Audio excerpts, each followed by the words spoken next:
மகனே, நம்பிக்கையோடும் ஆர்வத்தோடும் திருத்தூதரான தூய் அந்திரேயா பெருவிழா திருப்பலிக்கு வந்திருக்கின்ற உங்கள் அனைவரையும் அன்போடு வரவேற்கின்றேன். இந்த நாள் உங்களுக்கு இனிய நாளாக இருக்கவும், நீங்கள் நல்ல உடல் நலத்துடன் வாழவும், உங்கள் வாழ்க்கை ஆசீர்வாதமாக அமையவும் உங்களை வாழ்த்துகிறேன். ஆண்டவரிடம் மன்றாடுகிறேன். அந்திரேயா பெத்சாய்தாவை சார்ந்தவர், பேதுருவின் சகோதரர், மீன்பிடி தொழிலை செய்து கொண்டிருந்தவர். விவிலிய அறிஞர்களின் கூற்றுப்படி அந்திரேயா தொடக்கத்தில் திருமுழுக்கு யோவானின் சீடராக இருந்தவர். ஒரு நாள் ஆண்டவர் இயேசு வழியோரமாக சென்று கொண்டிருக்கும் போது திருமுழுக்கு யோவான் தன்னுடைய சீடர்களிடம், அந்திரேயா அங்கிருந்தார்.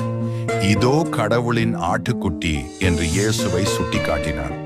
உடனே அந்திரேயா இயேசுவிடம், ரபி, நீர் எங்கே தங்கியிருக்கிறீர் என்று கேட்க,